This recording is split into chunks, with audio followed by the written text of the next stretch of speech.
अंजलीताई दमानिया यांनी माननीय अजितदादांची नार्कोटिक्स करावी असे म्हटलेले आहेत. मुळामध्ये नार्कोटिक्स कुणाची करतात त्याला सुद्धा कायदा आहे हे अंजनी दमानिया यांनी पहिल्यांदा जाणून घेतलं पाहिजे. माननीय अजितदादा हे महाराष्ट्र राज्याचे उपमुख्यमंत्री आहेत आणि पुणे शहराचे पालकमंत्री आहेत. अंजनी दमानिया यांना लोकशाहीमध्ये काहीही बोलण्याचा अधिकार आहे, परंतु जर एखाद्याची ती बदनामीकारक किंवा एखाद्याचा अवमानकारक करत असतील तर त्यांच्यावर सुद्धा ती कारवाई करण्याचा अधिकार ज्यांच्याविषयी बोललेले आहेत त्यांना आहे. अंजनी दमानिया यांनी 5 प्रश्न उपमुख्यमंत्री माननीय अजितदादांना विचारले. पहिला प्रश्न त्यांनी विचारला, पालकमंत्री म्हणून आरोपीला शिक्षा व्हावी यासाठी तुम्ही ठिया का नाही दिला? तर आरोपींना शिक्षा देण्यासाठी अंजलीताई ठिया नाही द्यावा लागत, तपास करावा लागतो, पंचनामा करावा लागतो, पुरावे करावे लागतात. तो तपास कायद्याने 90 दिवस एक कालावधी दिलेला असतो आणि त्याच्यानंतर त्या गुन्ह्याची चार्जशीट दाखल होते. हे तुम्हाला फक्त कायद्याचं जे नियम आहेत ते सांगण्यासाठी. तसंच ते तुम्ही दुसरा प्रश्न विचारला की घटना घडली तेव्हा तुम्ही कुठे होतात? राज्याचे मुख्यमंत्री राज्यामध्ये कुठल्याही अनेक घटना घडत असताना ते कुठेही असू शकतात. त्याच्यामुळे हा प्रश्न विचारणं म्हणजे मला वाटतं विनाकारण लोकशाहीमध्ये जे काही तुम्हाला स्वातंत्र्य मिळते म्हणून काही विचारावं असा वापर तुम्ही सध्या करत आहात. तिसरा प्रश्न तुम्ही विचारला, फडणवीस साहेबांनी पत्रकार परिषद घेतली तेव्हा पालकमंत्री म्हणून तुम्ही का नव्हता? तर अंजलीताई, माननीय फडणवीस साहेब हे राज्याचे गृहमंत्री आणि उपमुख्यमंत्री आहेत.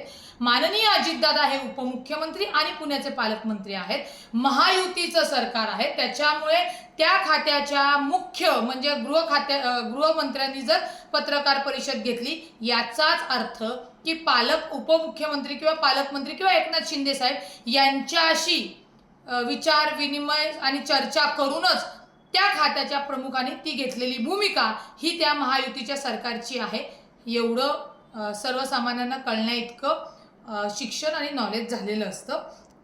तुम्ही नंतरचा प्रश्न विचारला की तुमचे आणि अग्रवाल कुटुंबाचे आर्थिक व्यवहार होते का? एक लक्षात घ्या, माननीय अजितदादा असतील, माननीय एकनाथ शिंदे साहेब असतील, माननीय देवेंद्र फडणवीस साहेब असतील, हे राजकारणाच्या सोबत समाजामध्ये राहत असताना त्यांचे कुणाकुणाशी काय व्यवहार आहेत आणि काय नाहीये तुम्ही बेकायदेशीर व्यवहाराची माहिती मागू शकता, परंतु त्यांचे प्रत्येक व्यवहार जे कायदेशीर आहेत त्याच्यात आहेत का नाहीयेत, झालेत तर कुठे झालेत, हा विचारण्याचा जो काही तुमचा मानस अधिकार आहे तुम्ही दाखवताय तो अत्यंत चुकीचा आहे.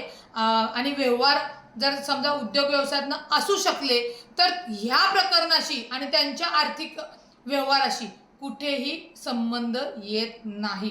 त्याच्यानंतर तुम्ही विचारलं की पुणे अपघात प्रकरणी प्रतिक्रिया द्यायला 4 दिवस का लागले? पुन्हा तेच, घटना पुणे शहरात ही घडली, ही अत्यंत दुर्दैवी आणि पुण्याला हादरा देणारी होती, पण तातडीने गृह खात्याचे मंत्री माननीय देवेंद्र फडणवीस साहेब यांनी पुण्यात येऊन त्याच्याविषयी कडक कारवाई करावी.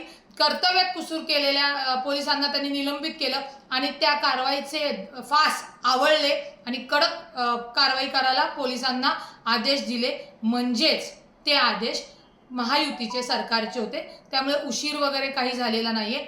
मला पुन्हा सांगायचे की पुणे शहरामध्ये जी दुर्दैवी घटना घडली त्या घटनेला कोणालाही पाठीशी न घालता पब संस्कृतीवर सुद्धा कारवाई होण्यासाठी महायुतीचं सरकार कठोर कारवाई करावी म्हणून सक्षमतेने कारवाई करत आहे.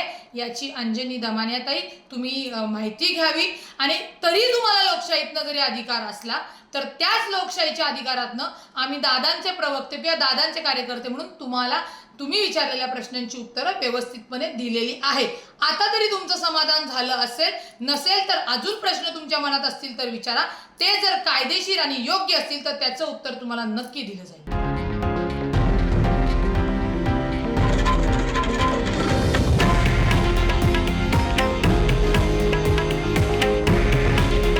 हे आहे देशातील नंबर 1 न्यूज नेटवर्क आणि आपण पाहत आहात TV9 मराठी. काळजी तुमची, हित महाराष्ट्राचं.